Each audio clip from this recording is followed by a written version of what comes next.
খুব মনোযোগ সহকারে খেয়াল করবা, ত্রিভুজ। এটাকে যদি আমি ভাঙি, এটার নাম হবে ত্রি প্লাস ভুজ, ত্রিভুজ। এখন এই ত্রিটার মানে হচ্ছে 3 প্লাস এই ভুজ মানে হচ্ছে বাহু। তাহলে আমি বুঝতেই পারলাম যে 3টি বাহু দ্বারা আবদ্ধ ক্ষেত্রটার নাম হল ত্রিভুজ। খুব ভালোভাবে খেয়াল রাখা লাগবে। যেমন একটি বাহু 3টি বাহু দ্বারা আমি আবদ্ধ করে দিলাম, যার এটার নাম এ বি সি, এটার নাম হলো ত্রিভুজ। মানে 3টা বাহু দ্বারা আবদ্ধ হইতে হবে, যদি আবদ্ধ না হয় তাহলে কিন্তু সে ত্রিভুজ হবে না। এখন কথা হচ্ছে এই ত্রিভুজের একটা ক্ষেত্রফল, যেমন সমকোণী ত্রিভুজ বলছে।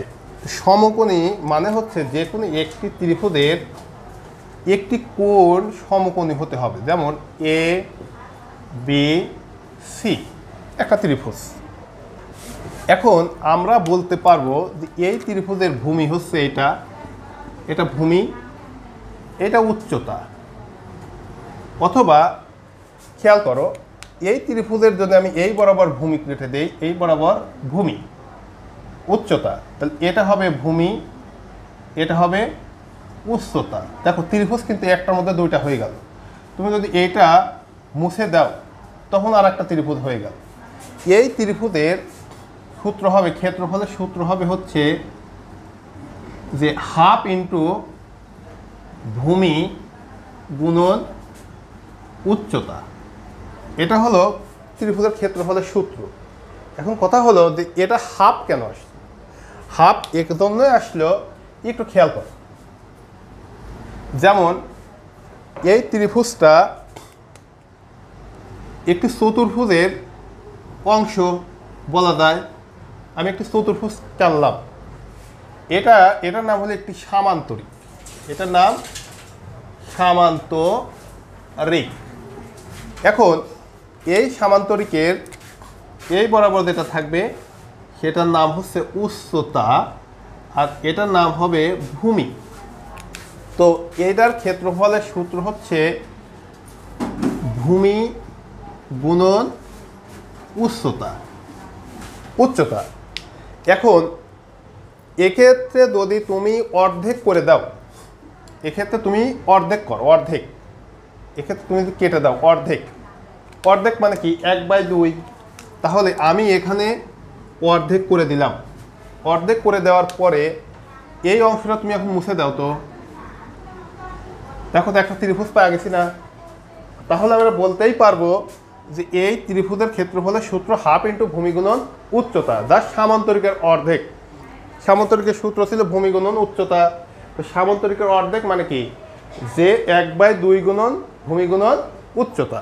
এখন তুমি আসো যে দুইটি বাহু যদি এখানে একটা কোণের সৃষ্টি করে, কোণ বরাবর যদি সৃষ্টি করে, তুমি যদি এখানে একটা কোণ থিটা দাও, থিটা বা এ বি সি ডি ইত্যাদি দিতে পারো, তাহলে তার ক্ষেত্রফলের সূত্র কি হবে?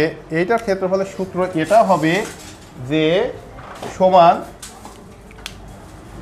হাফ ইন্টু ভূমি গুণন উচ্চতা। একই জিনিস থাকবে, কিন্তু সাথে সাইন, আসো সাইন থিটা, এই কথাটা উল্লেখ থাকবে, সাইন থিটা। কেন সাইন থিটা?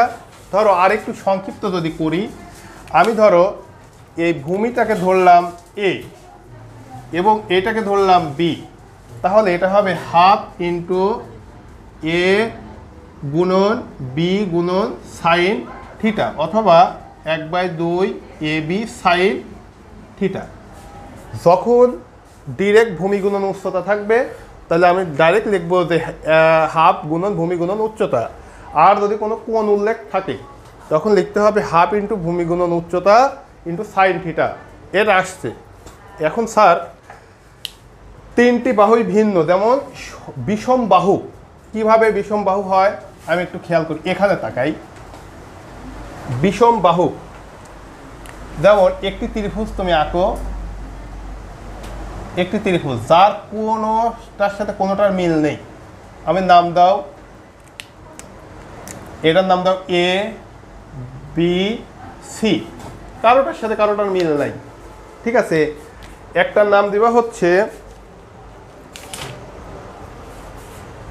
এই বরাবর, এটার নাম দেওয়া হচ্ছে এ, মানে দৈর্ঘ্য, এটার নাম হলো এ, এটার নাম দাও বি, এটার নাম দাও সি। এখন তোমার তো উচ্চতা লাগবে, উচ্চতা এটাও হবে না, এটাও হবে না, এটাও হবে না। এখন উচ্চতা কাটতে গেলে তোমাকে এই বরাবর টেনে দিতে হবে, যার নাম কি এইচ। এইচ মানে উচ্চতা, মানে হাইট, হাইট মানে উচ্চতা। এখন মনে মনে এইটুকের তুমি মান ধরো, এইটুকের মান ধরো এক্স, এইটুকের মান এক্স। এখন এইটুকের মান যদি এক্স হয়, টোটাল মান ছিল হচ্ছে এ, তার এ থেকে এ মাইনাস এক্স। এখন এইটার ক্ষেত্রফলের সূত্র এটা হবে, মনে রাখতে হবে ক্ষেত্রফল, তোমরা সহজে যেটা মনে রাখবা, ক্ষেত্রফল সমান রুট ওভার, এটার বিস্তারিত ব্যাখ্যা আছে আর একটা ক্লাসের মধ্যে এটা দেওয়া হবে নি। যেমন এস, মনে রাখবা এস, এস দাও, এস দাও, এরকম। যেমন S into S minus A, S minus B, S minus C. এখন কথা হচ্ছে তুমি এখানে এস, প্রত্যেকটি জায়গায় এস তুমি লাল কালারে করে দিলাম, এই কারণে এস মানে কে। এখানে এস শব্দের অর্থ হচ্ছে পরিসীমা, পরিসীমা, পরিসীমা মানে চতুর্বাহুর দৈর্ঘ্য। এখন এই পরিসীমাটা কে, এস। তো এসটা হলো এটাই, যেটা হলো যে এ অর্ধ পরিসীমা, সরি এস হলো অর্ধ পরিসীমা, A plus B plus C divided 2 equal to S. এটা হলো অর্ধ পরিসীমা। অর্থাৎ তোমার মনে রাখতে হবে যে কোনো ত্রিভুজের যদি ভূমি এবং উচ্চতা থাকে, ডাইরেক্ট ক্ষেত্রফল ভাগ করার জন্য যে হাফ ইন্টু ভূমি গুণন উচ্চতা, তার সাথে যদি কোনো কোণ থাকে তাহলে জাস্ট সাইন থিটাটা গুণ করে দিতে হবে। আর যদি তিনটা বাহুর দৈর্ঘ্যই আলাদা, যেমন ধরো একটা বাহুর দৈর্ঘ্য তুমি ধরো 7 আছে, 7, এটা ধরো 5, এটা ধরো 3, কারোটার সাথে কারোটার মিল আছে, তাহলে তোমার এই সূত্রটা ফলো করতে হবে। এইটা এসটা কি অর্ধ পরিসীমা, অর্ধ পরিসীমাটা কি হবে, যেমন ধরো 7, সবগুলো যোগ করে দাও, 7 প্লাস 3 প্লাস 5 ডিভাইডেড বাই 2, অর্থাৎ 15, 15/2 অর্থাৎ 7.7। এইটা হলো এস অর্ধ পরিসীমা। এইভাবে আমাদের এটা রেডি করে নিয়ে আসতে হবে। ঠিক আছে, এইটুকু আপাতত উঠায় না।